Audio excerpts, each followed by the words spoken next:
Hi there, welcome to Growing Knowledge. We'll call this the Christmas edition because we've got some Christmas music playing in the background. Yep. As always, I'm Paul. I'm Peter. And I am still Ross. And coming in from the side. And I'm Bryony. Okay, so we're here at Shuttleworth College. We're breaking up for our Christmas break at the moment, but we thought as a treat for you, we'd go round the gardens and try and identify some plants. So without any further ado, here we go. I'll follow you, Pete. Yeah. I think you picked a nicer, sunnier day in December. Actually, yeah. What a nice area. We're quite lucky in that we've got a bit of an extended season this year, so I'm sure we'll have lots to look at. Not the best time. So this down here is kind of an interesting plant. Most of you probably will know this as sedum, the iceberg sedum. Now in the process of a name change, and I say in the process, the name was formally changed quite a long time ago, but the process of adjusting to it is still going on. So previously a sedum, now Hylotelephium, that much more catchy name. So we leave the seed heads on over winter as fodder for birds, and they're quite architectural in their own right. They are. And you can see the new growth coming right down the bottom, leaving a bit of foliage on and a little bit of stem from last season, just protects and helps insulate those new eyes of growth coming through down there. Also behind us, talking about things that we're sort of hanging on to the summer. Oh, marcescent leaves, perhaps? Marcescent leaves, that's a horticultural term and a half. What is it? Come on then. What's what? What is this? What's what? Come on, Ross. Are you on about the hornbeam there? Yeah, the There we hornbeam. go. Yeah, so this is hornbeam as opposed to what is very similar and also marcescent, which would be... What do you think? Beech. Yeah, so Fagus sylvatica would look very similar. This is hornbeam, so Carpinus betulus. Betulus, yeah. So betula, so like betula is in birch. It's a sort of birch leaf on it. Main differences. Look at the buds on this. This is Carpinus betulus hornbeam. Look at the bud. It's pointed, but not to the extent of a Fagus sylvatica. So if you're dealing with beech, you'll find the buds are much more elongated, sharper. And now we're heading into what we designate as the winter interest garden. Okay. So we've got things that they're not specifically for winter interest that they're grown, but things like Euphorbia caraceus, subspecies Wolfenii, Yeah. still look interesting. They're not grown for their winter appeal, but there's still something there to look at. Then we've got... We've got the dog in the background getting called.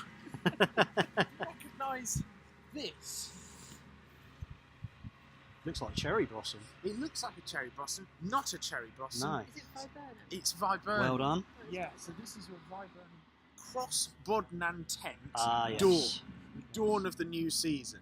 With the slightly pink or pink tinted flowers just coming through at this time of year. And there's another one behind you as well. Let's have a look To at that. mirror in the Oh, garden. there we go. Lots of other winter favourites. And there's the one I was mentioning last episode, which Yeah. is the Sarcococca confusa. Yeah, Sarcococca confusa. And this one's got blackberries. The ones that are on the estate where I work have got red berries. It's a ripening process. Yeah. So this is the end of the ripening So process. probably got a little bit more sun here than the one on the estate. Bit of a head start. Yeah, yeah. And behind you, any Let's ideas look. on that one? We're looking at this. Yeah. Any Ooh, ideas? come on, Ross. Is it a skimia of some sort? It Is it a is. japonica? It's Skimia Rubella, japonica. I'd say, from Rubella, yeah, that one there. Ruby centres to it. Skimia japonica rubella. So just get that ruby centre. There we go. So rubella. Bark. So Osmanthus heterophilus or Yeah. heterophilus. And that one, we're torn in terms of naming between Oreo marginatus and variegatus. That Yeah, one. variegatus. Yeah. Okay. Coming round the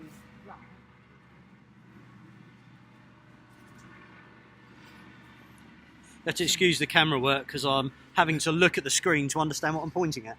corkscrew hazel here. Ah, So yes. Your chorus Corylus avellana contorta. contorted stems, the corkscrew hazel. And then round this way, nice big sarcococca. Yeah. Then we've got, what's this? Now I recognise that, but I can't Yeah. remember what it is. Sacred bamboo or Nandina Oh, yeah, domestica. that's right. the one. And you can see how architectural the plant is and the way it grows, like Yeah. a stag's horn almost. And I reckon the one behind you, Remember that? that's Mahoney. Mahonia cross media charity. That's the one. Yeah. Yep. I'm being a bit careful about touching the flowers because the bees at this time of year love this, and they Yeah. quite often just sit Good, on the flowers good source of pollen, nectar, whatever. at this time of year. Yeah. And these down here, Christmas yes. roses. Yeah, so Christmas roses, not quite flowering for Christmas, but these are your helleborus, mixture of Niger. There's some orientalis in here, argutifolia. There's a mix of different helleborus. Excellent. Um, Okay. And perhaps the final part, the final flank of the garden. What's this? Just coming into flower now. Let's get in close. Show that. Gold margin to leaves, Which pale suggests an flowers. Oreo marginata It's could an be Oreo the. marginata. It's Daphne. Yeah, there she is. She's Daphne There we go. odora, so scented Oreo marginata. Okay. And the final thing I think we'll look at for now. Well, I know that hedge Taxus baccata, And which in is front of you, you. you've got some Right nice down corners. here, Oh, we've got a nice we've got red a nice stems. harmony between what's this black, not a grass, It's Ophiopogon, isn't it? yeah. Nigressans. Ophiopogon, Planiscapus nigressans, the black lily turf. Yeah. Also with, what do we got here? Now I've got some of that in my garden, and the name is escaping me. Lungwort. So yeah. lungwort, lungs, you have your pulmonary vein. That's Pulmonaria. pulmonaria. Yeah. Pulmonaria. I've got one called Victorian Brooch, which Oh, is that's a nice. PBR, I think. I think it is. Yeah. Yeah. And then also we've got this black and orange cornus here. That's cornus midwinter fire. So that's Sanguinea, is it? I believe so. Yeah, it's the cornus midwinter fire being the cultivar. And I've seen this when it's been cut back hard after sort of woody stem growth at the base, Yeah. and then the following year it's literally come up to sort of this height, and it's looks like, well, you can see the grades of the different colour coming through it, so almost yellow into red, just like a fire. You can exactly see, and if that grows upright like that, it does look like it's on fire. It's beautiful. And with the, Really with the is. black of the coals underneath, Yeah. it's quite Yeah. effective. Something to cheer you up on a cold winter's day. Absolutely. So, what grass Very is this? tactile. Let's get in there. Very tactile. Not a miscanthus. I can see why you go for that. Miscanthus would always be more upright. This is more of a mound-forming grass. This is Stipa tenuissima. Ah, right, yes. So a very feathery, much lighter grass. I've got a Stipa gigantea, is it? Oh at yeah, home? the much taller Yeah, one. yeah, Yes, yeah. yeah. Shall we look over this side of the wall garden? Yeah. Taxus baccata hedging, making a good foil for any planting. Yeah. And Amber's looking a bit sad at this time of year. who is, sorry, Ross? Liquid amber just behind us. Ah, yes, liquid amber styraciflua. But it's showing why it's not an acer, because in leaf it'll look like an acer, but now you've got these seed heads, Yeah. nothing like the wings you'd expect on an acer. Yeah, yeah. Okay. Fair bit of sage down there. Salvia officinalis doing well. Rosmarinus officinalis also doing well. Yeah.